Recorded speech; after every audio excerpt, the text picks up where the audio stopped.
Hello बच्चों, एक बार फिर मैं आलोक कुमार आप सभी का आलोक फिजिक्स क्लास में स्वागत करता हूं। जैसा कि हम लोगों ने पिछले क्लास में बच्चों उष्मा और ताप के संबंध में एक महत्वपूर्ण टॉपिक्स पर हम लोगों ने विचार किया था, जिसको हम लोग कहते हैं कि घनत्व के साथ ताप परिवर्तन किस प्रकार होता है ना। उष्मा प्रसार का या ऊष्मीय प्रसार का अनुप्रयोग कहाँ कहाँ होता है, ऊष्मीय प्रसार गुणांकों के बीच में संबंध क्या होता है, और साथ ही हम लोग ऊष्मीय प्रतिबल पर भी विचार किया था, है ना। तो चलिए आज हम लोग उसी क्लास को हम लोग आगे बढ़ाएंगे और जानने का प्रयास करते हैं बच्चों की ये ऊष्मा और ताप के संबंध में एक है टॉपिक्स है जिसको हम लोग विशिष्ट ऊष्मा कहते हैं। ये किस प्रकार जो है पदार्थ को प्रभावित करता है और इसके संबंध में महत्वपूर्ण बिंदुओं पर हम लोग विचार करने वाले हैं बच्चों। तो आज आप लोग मेरे साथ बैठे रहे बच्चों, अपने साथ कॉपी कलम को लेकर के बैठे, ताकि जो भी इंपॉर्टेंट बात को मैं यहाँ बताऊँगा उसे आप लोग अपने कॉपी में नोट करेंगे। तो चलिए बिना टाइम को स्पेंड किए बच्चों हम लोग जानने का प्रयास करते हैं कि विशिष्ट ऊष्माधारिता किसको कहते हैं। तो चलिए हम लोग इसको समझाने का प्रयास करते हैं। देखिए, कोई भी पदार्थ जो होता है ना बच्चों, कोई भी पदार्थ के अंदर, दुनिया में जितने भी तरह के पदार्थ हैं, सभी पदार्थ के अंदर ऊष्मा को धारण करने की क्षमता जो होती है अलग अलग होती है ना। कोई पदार्थ जो होती है कम ही ताप पर ज़्यादा ऊष्मा को धारण कर लेता है, ज़्यादा ताप पर भी जो होती है कम ऊष्मा को धारण करती है। अब जैसे सिंपल सा एक उदाहरण देते हैं बच्चों आपको। आप पानी और मिट्टी के बारे में तो जान ही रहे हैं कि पानी को यदि आप गर्म करते हैं तो क्या होता है कि वो पानी जो होती है ऊष्मा का अवशोषण कर लेती है, और साथ ही मिट्टी भी ऊष्मा का अवशोषण कर लेती है। लेकिन पानी जो होती है अपने अंदर ऊष्मा को बहुत अधिक देर तक धारण कर सकती है कि नहीं। और साथ ही साथ जो मिट्टी जो होती है वो भी ऊष्मा का अवशोषण करती है, लेकिन वो ज़्यादा देर तक नहीं कर पाती है, वो तुरंत उसको रिलीज़ कर देती है। तो ऊष्मा को धारण करने की क्षमता जो होती है हर एक पदार्थ का अलग अलग होता है। अब कौन सा पदार्थ कितनी मात्रा में ऊष्मा का धारण करता है, इसके बारे में हम लोग यहाँ पर पढ़ने वाले हैं। तो यहाँ पर मैं एक बिंदु पर विचार करूँगा कि देखिए, जब कोई पदार्थ को गर्म किया जाता है, देखिए यहाँ पर मैं लिख देता हूँ कि जब किसी पदार्थ को गर्म किया जाता है, देखिए जब किसी पदार्थ को, है कि नहीं, जब किसी पदार्थ को गर्म किया जाता है, जब किसी पदार्थ को गर्म किया जाता है ना, तो वह ऊष्मा का अवशोषण करता है ना, ऊष्मा का अवशोषण करता है। जब किसी पदार्थ को हम लोग गर्म करेंगे तो वह ऊष्मा का अवशोषण करता है। तथा जब ठंडा किया जाता है ना, जब ठंडा किया जाता है तो पदार्थ ऊष्मा का त्याग करता है, ऊष्मा का त्याग करता है ना, ऊष्मा को छोड़ता है, ऊष्मा का त्याग करता है। तो ये ऊष्मा का अवशोषण करना या ऊष्मा का त्याग करना, है कि नहीं, या ऊष्मा पदार्थ के अंदर ऊष्मा में वृद्धि या कमी, हम यहाँ पे कह सकते हैं कि पदार्थ के अंदर, देखिए पदार्थ के अंदर ऊष्मा में, पदार्थ के अंदर ऊष्मा में वृद्धि, है ना, वृद्धि या कमी निम्नलिखित बातों पर निर्भर करती है ना, निम्नलिखित बातों पर निर्भर करती है, निम्नलिखित बातों पर निर्भर करती है, निम्नलिखित बातों पर निर्भर करती है। तो वह कौन कौन से बात होते हैं उस पर हम लोग यहाँ पर विचार करेंगे। तो सबसे पहला बात होती है, देखिए ऊष्मा में कमी या वृद्धि निम्नलिखित बातों पर निर्भर करती है। तो सबसे पहला बात होती है कि देखिए किस पर निर्भर करती है, पदार्थ के द्रव्यमान, देखिए पदार्थ के द्रव्यमान के समानुपाती होती है, पदार्थ के द्रव्यमान के समानुपाती होती है, पदार्थ के द्रव्यमान के समानुपाती होती है ना। ऊष्मा में कमी या वृद्धि, तो मान लेते हैं कि ऊष्मा में कमी या वृद्धि मेरा Q है, तो Q जो होगा वो पदार्थ के द्रव्यमान के समानुपाती होगा, मतलब m होगा। दूसरा नंबर में होता है कि पदार्थ के ताप में, है ना, ताप में परिवर्तन के समानुपाती होती है। तो पदार्थ के, देखिए पदार्थ के ताप परिवर्तन के समानुपाती होती है, पदार्थ के ताप परिवर्तन के समानुपाती होती है, पदार्थ के ताप परिवर्तन के समानुपाती होती है। थोड़ा सा इस पर आपको विचार करना होगा। मान लेते हैं कि ये एक पदार्थ है बच्चों, जिसका द्रव्यमान है m, इसका प्रारंभिक तापमान है T1, जब हम लोग इसको Q ऊष्मा देते हैं तो ये पदार्थ क्या करता है, ऊष्मा का अवशोषण करता है और अपना ताप को बढ़ा करके T2 कर देता है। तो तापमान में परिवर्तन कितना आया, T2 माइनस T1। नहीं, अब ठीक इसके विपरीत वाली बात है कि मान लेते हैं कि ये एक पदार्थ है जिसका द्रव्यमान है m, इसका प्रारंभिक तापमान कितना हो गया, T1। जब हम लोग इस पदार्थ से ऊष्मा को बाहर निकाल देते हैं तो इसका टेम्परेचर हो जाता है T2। तो इसके आप कह सकते हैं कि तापमान में परिवर्तन कितना आया, तो इसके तापमान में परिवर्तन कितना हो जाएगा, T1 माइनस T2, यही परिवर्तन आया। तो ये परिवर्तन, एक परिवर्तन धनात्मक है और एक परिवर्तन ऋणात्मक है। तो इसको हम लोग ऐसे भी लिख सकते हैं कि माइनस T2 माइनस T1, इससे माइनस को कॉमन निकाल देने पर होगा। तो यहाँ ऋणात्मक चिन्ह व्यक्त कर रहा है कि इसमें वस्तु को ठंडा किया जा रहा है, और यहाँ पर जो धनात्मक चिन्ह है वो व्यक्त कर रहा है कि वस्तु को गर्म किया जा रहा है। तो ताप परिवर्तन यदि धनात्मक है तो समझ जाना है कि वस्तु गर्म किया जा रहा है, और ताप परिवर्तन यदि ऋणात्मक है तो वस्तु को ठंडा किया जा रहा है। तो ये ताप परिवर्तन है। ये ऋणात्मक और धनात्मक चिन्ह सिर्फ ये व्यक्त करता है कि वस्तु को ठंडा किया जा रहा है या वस्तु को गर्म किया जा रहा है। तो ये देखिए यहाँ लिख दिए, ताप परिवर्तन के समानुपाती होता है। तो वस्तु को दिया गया ऊष्मा ताप परिवर्तन के समानुपाती होता है, और इस परिवर्तन को हम लोग डेल्टा टी मान लेते हैं। ये प्लस डेल्टा टी है और ये माइनस डेल्टा टी है। तो प्लस माइनस को आप समझ में आ गया, यहाँ पे जरूरत नहीं है उसको मेंशन करने की, है ना, क्योंकि यहाँ पे दोनों ही स्थिति को बताया जा रहा है। तो यहाँ पर हो गया डेल्टा टी। अब दोनों को मिला देंगे, लिखेंगे दोनों को मिलाने पर। देखिए दोनों को मिलाने पर, दोनों को जब हम लोग मिलाते हैं तो हम लोग को क्या मिलता है कि Q समानुपाती M इंटू डेल्टा टी, हमको ये मिलता है। समानुपाती को चिन्ह को तोड़ते हैं बच्चों तो एक नियतांक हम लोग देते हैं, है कि नहीं, छोटी c, इसको हम लोग कहते हैं c, और यहाँ पर हो गया M into delta C, delta T, जहाँ c एक नियतांक है, जहाँ c एक नियतांक है कि नहीं, जहाँ c एक नियतांक है जिसे, है ना, जिसे उस पदार्थ का, जहाँ c एक नियतांक है जिसे उस पदार्थ का क्या कहते हैं, विशिष्ट ऊष्मा धारिता कहते हैं। उस पदार्थ का विशिष्ट ऊष्मा धारिता कहते हैं, है ना, विशिष्ट ऊष्मा धारिता कहते हैं, विशिष्ट ऊष्मा धारिता कहते हैं। बात समझ में आ गया बच्चों, विशिष्ट ऊष्मा धारिता कहते हैं। तो यही एक्सप्रेशन है कि किसी वस्तु में ऊष्मा में जो परिवर्तन होता है या ऊष्मा का वृद्धि होती है या ऊष्मा में जो कमी आती है वो इन बातों पर निर्भर करता है कि पदार्थ की ऊष्मीय धारिता कितनी है कि नहीं, पदार्थ का द्रव्यमान कितना है और पदार्थ का ताप में परिवर्तन किस प्रकार हुआ। तो अब हम लोग यहाँ पर करेंगे कि ये जो आपका विशिष्ट ऊष्मा धारिता है इसी को हम लोग क्या करेंगे, परिभाषित करने का प्रयास करेंगे। तो यहाँ लिखेंगे विशिष्ट ऊष्मा धारिता की परिभाषा कैसे देते हैं। देखिए विशिष्ट ऊष्मा धारिता की परिभाषा, विशिष्ट ऊष्मा धारिता का परिभाषा हम लोग यहाँ पे देंगे, डेफिनेशन हम लोग देंगे। तो हम लोग ऊपर वाले समीकरण को C के रूप में व्यक्त करेंगे। तो C इज इक्वल टू कितना हो जाएगा, ये हो जाएगा Q by M into delta T. तो इसको हम लोग परिभाषा देने के लिए यहाँ पर 2-3 टर्म का यूज करेंगे। यदि मान लेते हैं कि यदि द्रव्यमान M इज इक्वल टू 1 ग्राम है ना, 1 ग्राम मान लेते हैं हम लोग, और delta T is equal to 1 degree Celsius है, तो क्या हो जाएगा, तो C इज इक्वल टू हो जाएगा मेरा Q, है ना। यदि हम लोग द्रव्यमान को 1 ग्राम मान लेते हैं और ताप वृद्धि 1 डिग्री सेल्सियस है या कमी 1 डिग्री सेल्सियस है तो ऊष्मीय धारिता जो होती है दी गई ऊष्मा के बराबर होता है। तो इसको हम लोग इस प्रकार परिभाषित कर सकते हैं कि किसी पदार्थ के, देखिए यहाँ पर किसी पदार्थ के, है ना, 1 ग्राम, है ना, किसी पदार्थ के 1 ग्राम द्रव्यमान के ताप को, किसी पदार्थ के 1 ग्राम द्रव्यमान के ताप को 1 डिग्री सेल्सियस से, है ना, 1 डिग्री सेल्सियस से बढ़ाने के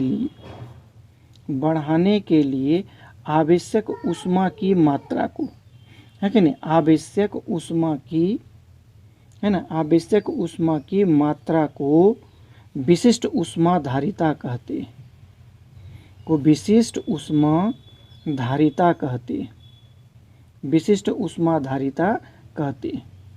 ये क्लियर हो गया बच्चों कि किसी पदार्थ के द्रव्यमान के एक, है ना, 1 ग्राम द्रव्यमान के ताप को 1 डिग्री सेल्सियस से बढ़ाने के लिए जितनी ऊष्मा की आवश्यकता पड़ती है उसी ऊष्मा के परिमाण को हम लोग विशिष्ट ऊष्मा धारिता कहते हैं, है कि नहीं। अब यहाँ पर बात आता है कि विशिष्ट ऊष्मा धारिता का मात्रक क्या होता है। थोड़ा सा यहाँ पर ध्यान दीजिए कि विशिष्ट ऊष्माधारिता का मात्रक, देखिए विशिष्ट ऊष्माधारिता का मात्रक, विशिष्ट ऊष्माधारिता का मात्रक क्या होता है? तो इसका C इज इक्वल टू हम लोगों ने लिखा Q/m इंटू डेल्टा टी होता है। तो ये जो हम लोग परिभाषा दिए हैं बच्चों, ये किस रूप में? CGS सिस्टम में। तो सबसे पहले हम लोग CGS सिस्टम में ही इसका मात्रक निकालेंगे। CGS सिस्टम में इसका मात्रक क्या होगा? तो CGS सिस्टम में ऊष्मा का मात्रा आप लोग जानते हैं कैलोरी होता है। क्या होता है? कैलोरी। CGS सिस्टम में ऊष्मा के मात्रक कैलोरी होता है, और द्रव्यमान का मात्रक ग्राम होता है, और तापमान का मात्रक डिग्री सेल्सियस होता है कि नहीं? डिग्री सेल्सियस होता है। तो कुल मिलाकर के इसका जो मतलब जो मात्रक हो गया वो क्या हो गया? कैलोरी प्रति ग्राम प्रति डिग्री सेल्सियस, ये इसका मात्रक हो गया। अब MKS या SI सिस्टम ऑफ यूनिट में इसका मात्रक देंगे तो ऊष्मा का मात्रक यहाँ पर जूल होता है, और द्रव्यमान का मात्रक किलोग्राम, और तापमान का मात्रक डिग्री सेल्सियस। तो कुल मिलाकर के इसका मात्रक हो गया जूल प्रति केजी प्रति डिग्री सेल्सियस। तो इस प्रकार इसका मात्रक भी होता है। इसका बीमा भी आप लोग लिख सकते हैं कि इसकी बीमा कितनी होती है कि नहीं? विशिष्ट ऊष्माधारिता का बीमा क्या होता है?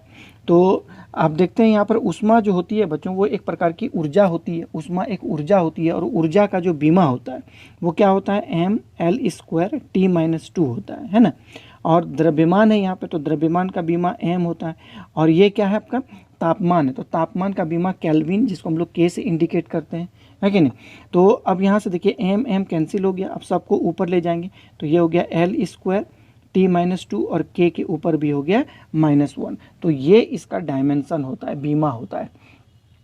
तो बात समझ में आ गया होगा बच्चों। तो ये इसी को हम लोग कहते हैं विशिष्ट ऊष्माधारिता, है कि नहीं? कोई भी पदार्थ कितनी ऊष्मा का मान को धारण करेगा या कितनी ऊष्मा का त्याग करेगा, वो इन बातों पर निर्भर करता है कि नहीं? आप लोग ये बात जानते हैं। आप लोग एक उदाहरण देते हैं आपके घरेलू में। यदि ये बात आप लोग नहीं जानते हैं तो आज देखने का प्रयास करिएगा। जब आप लोग के मम्मी जब खाना बनाती है तो आप लोग जानते हैं कि प्रेशर कुकर के अंदर जब आलू को दे करके जब बॉयल किया जाता है कि नहीं, और साथ में इसमें पानी भी दिया जाता है कि नहीं?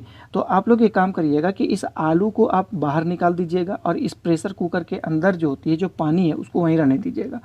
तो जब देखिएगा कि जो पोटैटो है, आलू है कि नहीं, वो अपने अंदर जो है ऊष्मा को बहुत देर तक अवशोषण किए हुए रहता है, और लेकिन पानी जो होती है वो जल्दी ठंडी हो जाती है कि नहीं? तो यहाँ पर आप देखते होंगे कि आलू का जो है ना द्रव्यमान जो होती है, जितने बड़े इसकी आकृति के अनुसार इसका जो द्रव्यमान होता है वो पानी की अपेक्षा ज़्यादा होता है। इसका मतलब है कि ऊष्मा का धारण ये ज़्यादा करेगा पानी की अपेक्षा, है कि नहीं? बात समझ में आ रहा है? हमने क्या कहा कि किसका द्रव्यमान? आलू अपने इस आकृति, इतने छोटा सा आलू की आकृति कितनी होगी? इतनी बड़े, मान लेते हैं कि इतने भाग में यदि आप पानी भर दीजिए तो उसका द्रव्यमान को मापिए, और इतने भाग में आप आलू रख दीजिए तो उसका द्रव्यमान मापिए, तो आप ऑटोमेटिक आप बोल सकते हैं कि आलू का द्रव्यमान ज़्यादा होगा पानी की तुलना में।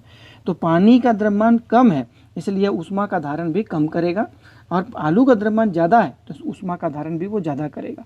तो इसी प्रकार आप देख सकते हैं गर्मी के दिन में भी आप देखते होंगे बच्चों कि जब गर्मी पड़ती है तो हर पदार्थ जो होती है ना, वायुमंडलीय ताप के वजह से हर अलग अलग तापमान पर गर्म हो जाता है। आप देखिएगा कि कोई लोहे के सामान जो होती है वो ज़्यादा गर्म हो जाता है, लकड़ी देखिएगा कम गर्म हो जाता है कि नहीं? और देखिए किताबें जो होती है वो भी थोड़ा सा गर्म हो जाती है। तो हर पदार्थ जो होती है अपने द्रव्यमान के हिसाब से ऊष्मा का धारण करती है। तो इसी गुण को हम लोग ऊष्मीय धारिता कहते हैं, ऊष्मा का धारण करने की क्षमता कहा जाता है। तो चलिए हम लोग आगे बढ़ेंगे बच्चों, और भी एक चीज़ यहाँ पर जानने का प्रयास करेंगे।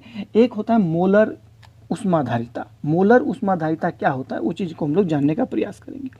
देखिए मोलर ऊष्माधारिता, है कि नहीं? मोलर ऊष्माधारिता, जिसको मोलर है ना हीट कैपेसिटी भी हम लोग कहते हैं, है कि नहीं? क्या कहते हैं? Molar heat capacity. Molar heat capacity उसको हम लोग कहते हैं, मोलर हीट कैपेसिटी कहते हैं। तो किसे कहते हैं उसके बारे में हम लोग यहाँ पर विचार करते हैं।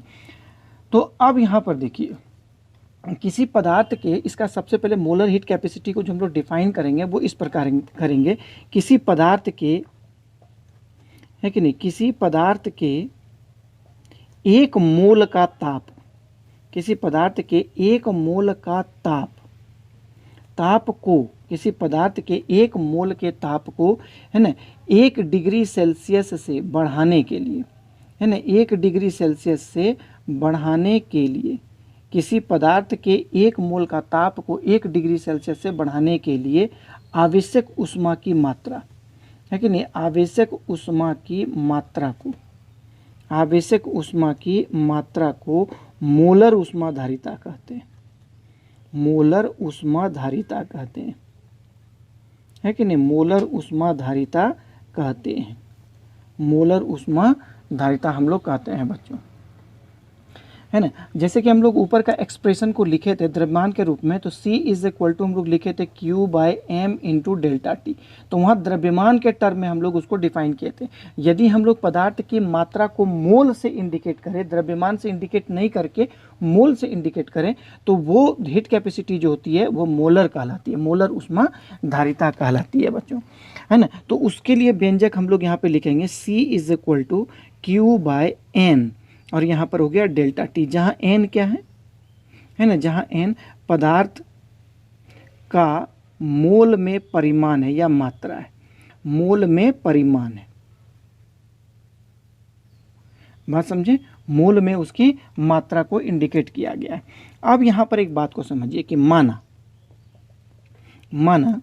है कि नहीं, पदार्थ का द्रव्यमान, है ना, पदार्थ का द्रव्यमान हम लोग पहले माने हैं, पदार्थ का द्रव्यमान m है। यदि पदार्थ के अणु का एक अणु का, है कि नहीं, अणु का अनुभार, या अणु के एक अणु का भार को हम लोग कहते हैं अनुभार, इसको हम लोग बड़ा M से इंडिकेट करते हैं, तथा मोल, तथा पदार्थ का एक, है ना, तथा पदार्थ का n मोल लिया गया है, पदार्थ का n मोल लिया गया है, n मोल लिया गया, तो पदार्थ का जो द्रव्यमान होगा वो एक अणु का द्रव्यमान, और अणु कितना लिया गया है, n मोल अणु लिया गया है। तो n मोल अणु से यदि एक अणु को गुना कर दिया जाए तो संपूर्ण अणु का द्रव्यमान निकल जाएगा। एक अणु का द्रव्यमान कितना है बच्चों, है ना, जैसे मान लेते हैं कि ये एक मेरा पात्र है, इसमें बहुत सारे n अणु रखे गए या n मोल अणु रखे गए, है ना, और एक अणु का द्रव्यमान कैपिटल M है। तो अब n मोल अणु को यदि एक अणु के द्रव्यमान से गुना कर दिया जाए तो संपूर्ण अणु का द्रव्यमान निकल जाएगा, जो कि मेरा कितना है, छोटी m है। तो m बराबर कितना हो जाएगा, n, और ये हो जाएगा m। बात समझें, यहाँ पर हम छोटा n हम लिए हैं बच्चों, तो छोटा n का ही प्रयोग करेंगे। तो डेट सिंप्लाइज छोटा n इज इक्वल टू कितना हो जाएगा, m बाय, और ये हो जाएगा मेरा m। तो इस n का मान को हम लोग यहाँ पे रख देंगे। तो c इज इक्वल टू हमको क्या मिलेगा, देखिए, यानी Q बाय, और यहाँ पर मिल रहा है n बाय, ये मिलेगा m, और इंटू डेल्टा टी। तो डेट सिंप्लाइज इस m को ऊपर कर देंगे, तो c इज इक्वल टू मिला m इंटू क्यू बाय, है ना, Q by m into delta T मिला। और ये मेरा आप जान रहे हैं क्या है, ये तो मेरा छोटी है कि नहीं, क्या है, छोटा c है, जिसको हम लोग क्या कहते हैं, विशिष्ट ऊष्माधारिता कहते हैं। एक बात मैं आप लोगों को बताना भूल गया कि जो मोलर ऊष्माधारिता होती है वो कैपिटल होती है कि नहीं, कैपिटल C से इंडिकेट करते हैं, छोटा c से हम लोग किसको इंडिकेट करते हैं, विशिष्ट ऊष्माधारिता को। तो ये मेरा कैपिटल C है, ये मेरा कैपिटल C है, समझ में आ गया बच्चों। तो ये मेरा क्या है, छोटी c, जिसको हम लोग क्या कहते हैं, विशिष्ट ऊष्माधारिता। तो कुल मिलाकर के हम लोग लिख सकते हैं कि जैसे यहाँ पे इंडिकेट करें, यहाँ क्या कैपिटल C हो गया is equal to m into छोटी c। तो इसका मतलब हो गया कि ये जो है मेरा मोलर ऊष्माधारिता है कि नहीं, ये मेरा क्या है, ये बोला सब मोलर ऊष्माधारिता है। तो मोलर ऊष्माधारिता बराबर क्या होता है कि एक अणु का अनुभार गुना विशिष्ट ऊष्माधारिता, मतलब विशिष्ट ऊष्माधारिता और अनुभार के गुणनफल को मोलर ऊष्माधारिता कहते हैं। तो इसको हम लोग नेक्स्ट पेज में परिभाषित करते हैं बच्चों। तो देखिए बच्चों, क्या समीकरण निकला था मेरा, capital C is equal to capital M into small c। तो ये चीज़ मेरा इस इक्वेशन निकला था, जिसमें मेरा क्या था, ये कैपिटल C मोलर ऊष्माधारिता, ये एक अणु का अनुभार था, और ये क्या था मेरा विशिष्ट ऊष्माधारिता। तो मोलर ऊष्माधारिता क्या होता है, देखिए, मोलर ऊष्माधारिता है कि नहीं, मोलर ऊष्माधारिता है कि नहीं। देखिए, किसको हम लोग कहते हैं, मोलर ऊष्माधारिता जो है ये देखिए, है ना, अनुभार, है कि नहीं, अनुभार तथा विशिष्ट ऊष्माधारिता के गुणनफल को कहा जाता है। विशिष्ट ऊष्माधारिता के विशिष्ट ऊष्माधारिता के गुणनफल को कहा जाता है। विशिष्ट ऊष्माधारिता के गुणनफल को कहा जाता है। विशिष्ट ऊष्माधारिता के गुणनफल को, है ना, विशिष्ट ऊष्माधारिता के गुण, है ना, गुणनफल को कहा जाता है। तो चलिए एक बात हम लोग आप लोगों को और बताना चाहेंगे यहाँ पर, है कि नहीं, कि मोलर ऊष्माधारिता जो होती है कि वो कितने प्रकार की होती है। मोलर ऊष्माधारिता के प्रकार क्या होते हैं, थोड़ा सा ध्यान दीजिए कि मोलर ऊष्माधारिता, है कि नहीं, मोलर ऊष्माधारिता के प्रकार, types of molar specific heat capacity, इसको हम लोग किसको कहते हैं, है ना, मोलर ऊष्माधारिता। तो मोलर ऊष्माधारिता दो प्रकार के होते हैं। देखिए यहाँ पर पदार्थ को या वस्तु को या गैस को, जो भी कह सकते हैं, कि देखिए पदार्थ को ऊष्मा देने के आधार पर, है ना, पदार्थ के रूप में हम क्या लिए यहाँ पर, गैस, है कि नहीं, गैस को ऊष्मा देने के आधार पर, है ना, गैस को ऊष्मा देने के आधार पर,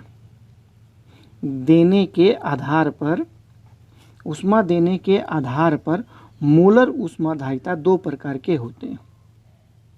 मोलर ऊष्माधारिता दो प्रकार के होते हैं। मोलर ऊष्माधारिता दो प्रकार के होते हैं। कौन कौन होते हैं? मोलर ऊष्माधारिता दो प्रकार के होते हैं। तो सबसे पहला जो होता है उसको हम लोग कहते हैं कि नियत आयतन मोलर ऊष्माधारिता। नियत आयतन मोलर ऊष्माधारिता, नियत आयतन मोलर ऊष्माधारिता, है ना, जिसको हम लोग कहते हैं कि कांस्टेंट वॉल्यूम, है कि नहीं, मोलर, है ना, मोलर हीट कैपेसिटी। दूसरा नंबर को हम लोग कहते हैं कि नियत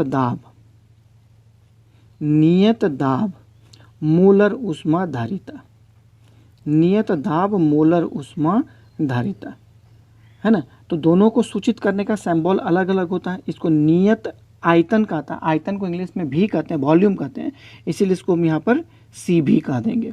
और नियत दाब है तो दाब को प्रेशर कहते हैं, इसीलिए इसको हम लोग सी पी कह देंगे। और सी से आप लोग जानते हैं कि मोलर ऊष्माधारिता को सूचित करते हैं। तो सी भी का मतलब हो गया कि नियत आयतन पर मोलर ऊष्माधारिता, और सीपी का मतलब हो गया कि नियत दाब पर मोलर ऊष्माधारिता। तो ये दो प्रकार की मोलर ऊष्माधारिता होती है।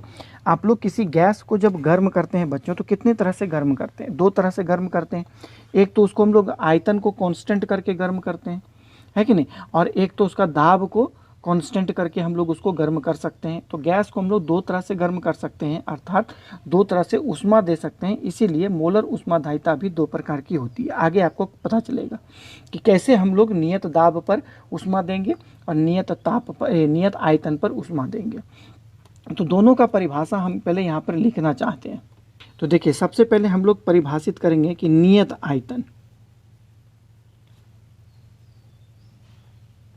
है कि नहीं, नियत आयतन मोलर ऊष्माधारिता क्या होता है?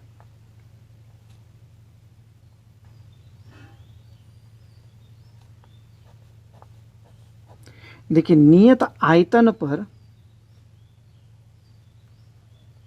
है ना, नियत आयतन पर किसी गैस के एक मोल, है ना, नियत आयतन पर किसी गैस के एक मोल का ताप, किसी गैस के एक मोल का ताप 1 डिग्री सेल्सियस से बढ़ाने के लिए, 1 डिग्री सेल्सियस से बढ़ाने के लिए, है ना, बढ़ाने के लिए आवश्यक ऊष्मा की मात्रा को, है ना, आवश्यक ऊष्मा की मात्रा को नियत आयतन मोलर ऊष्माधारिता कहा जाता है। नियत आयतन मोलर ऊष्माधारिता कहा जाता है,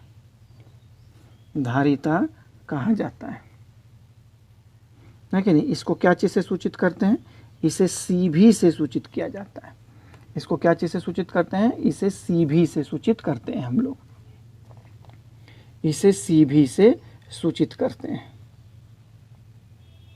इसे सी भी से सूचित करते हैं, है ना। अब दूसरा बात रहा कि नियत दाब पर, देखिए नियत दाब पर मोलर ऊष्माधारिता, नियत दाब पर मोलर ऊष्मा धारिता किसको कहते हैं?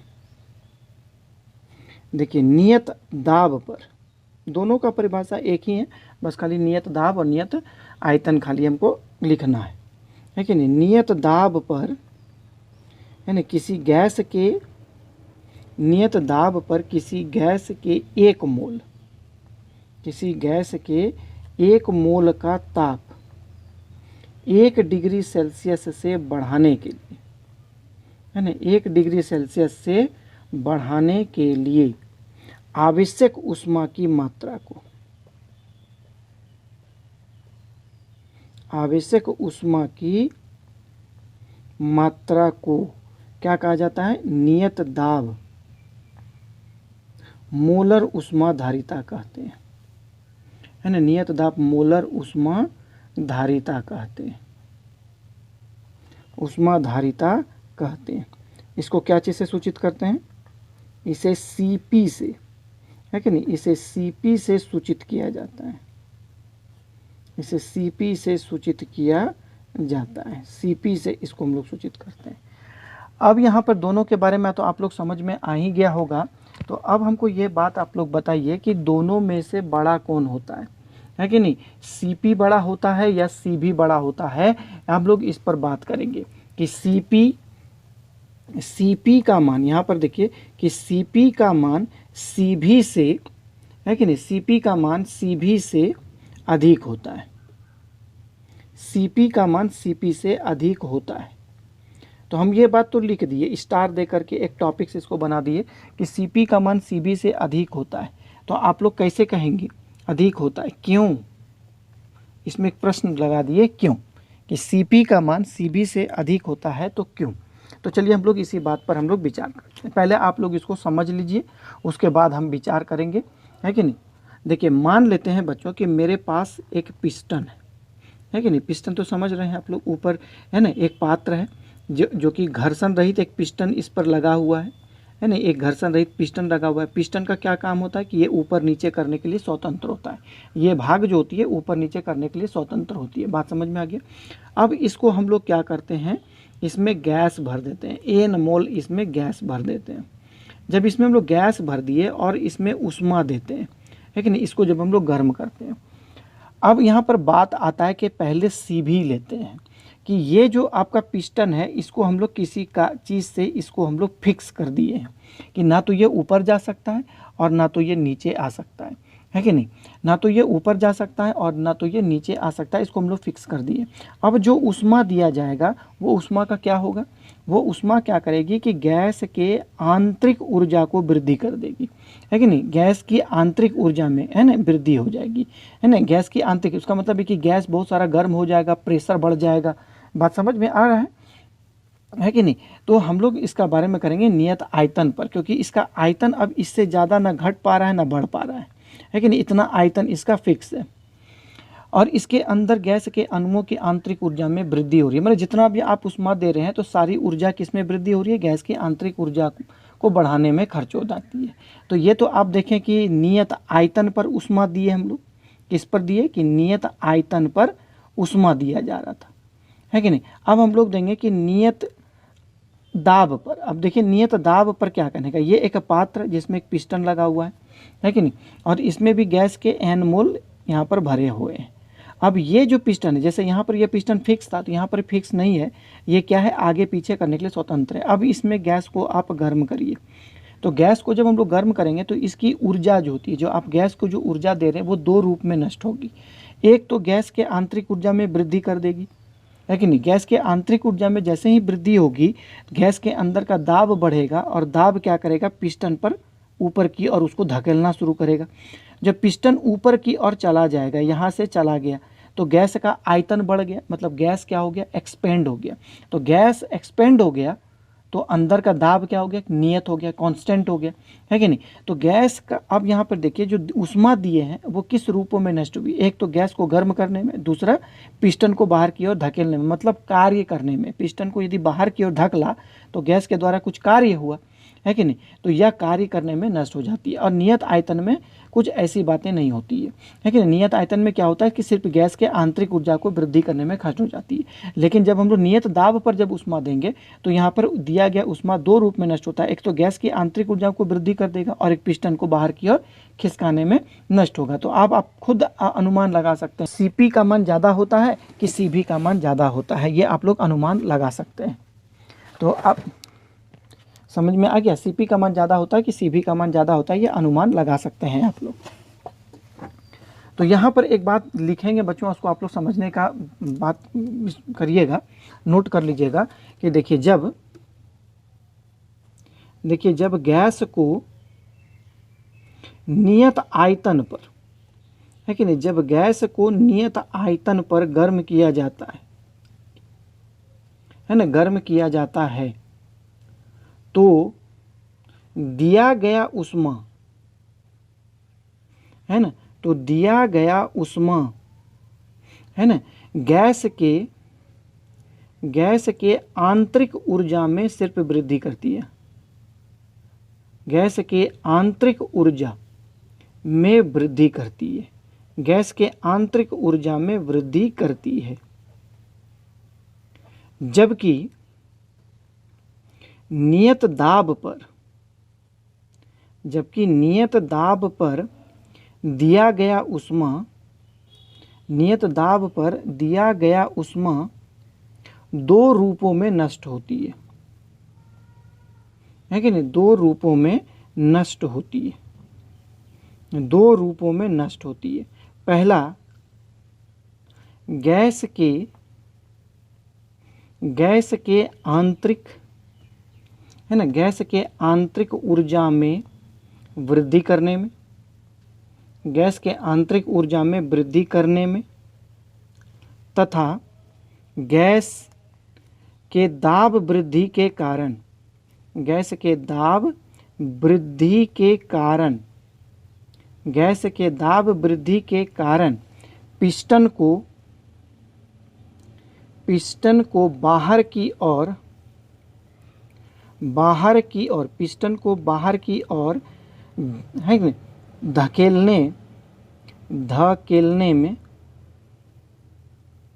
पिस्टन को बाहर की ओर धकेलने में किया गया कार्य, है ना, पिस्टन को बाहर की ओर धकेलने में किया गया कार्य के रूप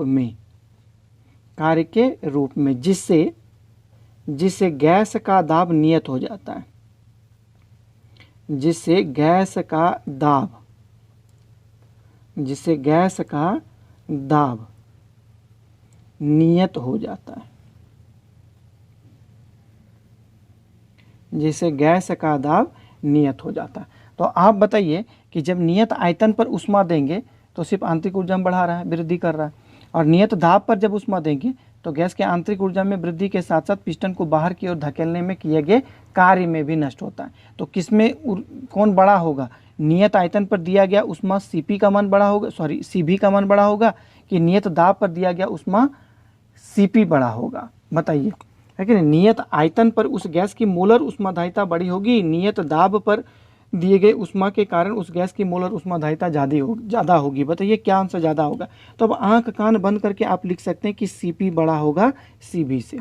बात समझ में आ रहा है बच्चों कि नियत आयतन पर दी गई ऊष्मा के कारण गैस की मोलर ऊष्माधारिता कम होती है, नियत दाब पर, है कि नहीं, गैस को दिया गया ऊष्मा के कारण गैस की नियत दाब मोलर ऊष्माधारिता ज़्यादा होती है। तो ये बात आप लोगों को समझ में आ गया होगा बच्चों। तो अब हम लोग नेक्स्ट क्लास में हम लोग इस दोनों के बीच में संबंध को देखेंगे कि Cp और Cv के बीच में क्या संबंध होता है। Cp और Cv के बीच संबंध, है कि नहीं, रिलेशन बिटवीन Cp और Cv, है कि नहीं। आज मेरा वीडियो इतना ही रहेगा बच्चों।